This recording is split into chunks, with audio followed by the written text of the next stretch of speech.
दोस्तों, मालदीव का भारत से पंगा लेना मालदीव की अर्थव्यवस्था को इस तरह से बिगाड़ देगा, इसे मालदीव के राष्ट्रपति मोहम्मद मोहित जी ने सोचा भी नहीं था, क्योंकि मालदीव की अर्थव्यवस्था इस तरह से बिगड़ चुकी है कि उसके पास पीने का पानी तक नहीं है और वहाँ की जनता पीने के पानी के लिए तरस रही है। और हमने आपको पहले भी बताया था कि मोहम्मद मोहित जो जिस तरह से चीन की ओर झुक रहे हैं, उनकी अर्थव्यवस्था के लिए बहुत खतरनाक साबित हो सकता है। और हाल में एक खबर निकल कर आई कि मालदीव की जनता पीने के पानी के लिए बूंद बूंद को तरस रही है, जिसके लिए मालदीव के राष्ट्रपति मोहम्मद मोहित जो को चीन के आगे गिड़गिड़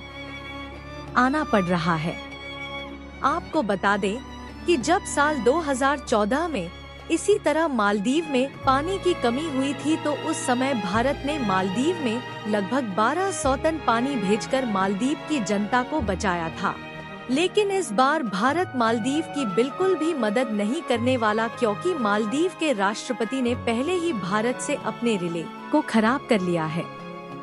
आखिर पूरी अपडेट क्या है, इस वीडियो में समझते हैं। लेकिन आगे बढ़ने से पहले भारत से पंगा लेने का मालदीव के ऊपर भारी पड़ रहा है, उसके लिए वीडियो को एक लाइक करके चैनल को सब्सक्राइब जरूर कर लीजिए, क्योंकि यह आपके लिए 1 सेकंड का काम है, लेकिन इससे हमारी काफी बड़ी मदद होती है। दरअसल जैसे जैसे समय बीतता जा रहा है, वैसे वैसे मालदीव की अर्थव्यवस्था बिगड़ रही है। और इस समय तो मालदीव के हालात यह हो गए हैं कि वहाँ की जनता खाने और पीने के लिए तरस चुकी है, क्योंकि देखा जाए तो आज तक जिस जिस देश ने चीन के साथ हाथ मिलाया है, उनके हाथ में इस समय कटोरा के अलावा और कुछ भी नहीं बचा है। और वही कटोरा अब मालदीव के हाथ में आ चुका है और मालदीव के हालात यह हो गए हैं कि अपनी जरूरत के पानी के लिए चीन के सामने भीख मांगता फिर रहा है। आपको बता दें कि मालदीव जैसे रेतीले आइलैंड देश में धरती से पीने योग्य पानी को निकालना असंभव है, तो ऐसे में यह देश समुद्र के पानी को रिफाइनरीज द्वारा प्यूरिफाई करके पीने योग्य पानी में कन्वर्ट करते हैं। और ऐसे में अगर इन रिफाइनरीज में कोई टेक्निकल खराबी आ जाए या फिर रिफाइनरीज में आग लग जाए, तो मालदीव जैसे देशों में पीने योग्य पानी के लाले पड़ने लगते हैं। और मालदीव की नौबत भी वहीं आ गई है कि मालदीव अपनी जरूरत के हिसाब से समुद्री खारे पानी को रिफाइन नहीं कर पा रहा है, जिससे वहाँ की जनता पानी की बूंद बूंद के लिए तरस रही है। और मालदीव के राष्ट्रपति मोहम्मद मुद्दू मदद की गुहार लगा रहे हैं, ताकि चीन मालदीव की पानी जरूरतों को पूरा कर सके। यानी कि भारत से पंगा ले चुके मालदीव के राष्ट्रपति मोहम्मद मोहित जी के कदम उनके देश की जनता पर दिन प्रतिदिन भारी पड़ रहे हैं और मालदीव के हालात दिन पर दिन बदतर होते जा रहे हैं। खैर, आपको बता दें, मालदीव का ज्यादातर हिस्सा मूंगा चट्टानों और रेतीली चट्टानों से बना है और समुद्र के खारे पानी से घिरा मालदीव अक्सर जलवायु परिवर्तन के कारण भूजल और मीठे पानी की अत्यधिक कमी का सामना करता रहता है। जहां मालदीव में तैनात भारतीय सैनिकों का एक मैच 10 मार्च को ही भारत वापस आ चुका है, जबकि अभी भी मालदीव में इमरजेंसी चिकित्सा उपलब्ध कराने के लिए भारत ने मालदीव को हेलीकॉप्टर दी है, जिन पर भारतीय सैनिकों की तैनाती की गई है और भारत की जिन सैनिकों को मालदीव से बाहर निकाला जा रहा है। मालदीव के प्रेसिडेंट मोहम्मद मंजू ने इस बात को सार्वजनिक न करने की अपील की है, लेकिन मालदीव ने चीन के साथ हाथ मिलाकर अपनी अर्थव्यवस्था को किस तरह से दांव पर लगा दिया है, मालदीव को यह आने वाले 2 सालों में पूरी तरह से पता चल जाएगा, क्योंकि आने वाले 2 सालों में मालदीव की जितनी इकोनॉमी भी नहीं है, उतना उस पर चीन से कर्ज हो जाएगा,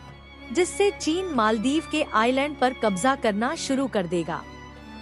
जिसकी वार्निंग IMF ने एक रिपोर्ट के माध्यम से लगभग 1 महीने पहले दी थी। फिलहाल मालदीव के राष्ट्रपति मोहम्मद मुर्सी के द्वारा 3 बार से भी ज्यादा मदद मांगने के बाद चीन ने तिब्बत से 1500 मालदीव को पीने का पानी भेजा है। लेकिन इसमें ध्यान देने वाली बात यह है कि मालदीव के राष्ट्रपति मोहम्मद मुविजू के लगभग 3 बार गुहार लगाने के बाद चीन पीने योग्य पानी मालदीव में भेजने के लिए तैयार हुआ और यहाँ पर भी चीन डायरेक्टली तो मालदीव की मदद कर रहा है, लेकिन इनडायरेक्टली मालदीव को अपने कर्ज के जाल में लपेट रहा है, जिससे मालदीव चाहकर भी दूसरे देशों की और अपने झुकाव को ना बना पाए। लेकिन मालदीव यह पूरी तरह से भूल चुका है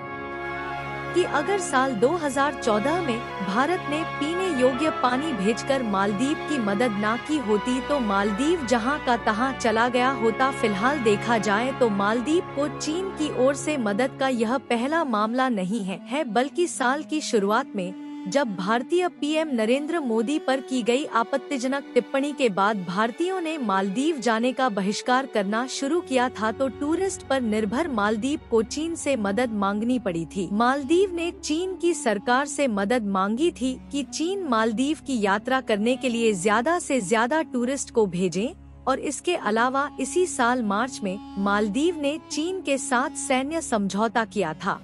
जिसमें चीन की सेना मालदीव को सैन्य उपकरणों की ट्रेनिंग देने के बहाने भारत पर नजर रखेगी। इन स्थितियों के बावजूद मूवी जो अपनी हरकतों से बाज नहीं आ रहे हैं। मालदीव खास तौर पर भारत की नहीं रानी करने के लिए तुर्की से खुफिया ड्रोन खरीद रहा है, जिसमें से अधिकांश ड्रोन मालदीव में डिलीवर भी किए जा चुके हैं। माना यह जा रहा है कि मालदीव अपनी क्षेत्रीय निगरानी के लिए इस्लामिक कंट्री तुर्की से सैन्य ड्रोन को खरीदा है। मीडिया रिपोर्ट के मुताबिक मालदीव ने इस तरह की पहली बार डील की है। मेरा अख्तर टीवी 2 ड्रोन के जरिए मालदीव समुद्री क्षेत्र समेत रिहायशी इलाकों की भी निगरानी करेगा। दोस्तों, यदि हमारा वीडियो पसंद आया हो तो वीडियो के लिए एक लाइक जरूर कर दे और चैनल पर नए हो तो चैनल को सब्सक्राइब करके बेल आइकन को भी ऑन कर ले।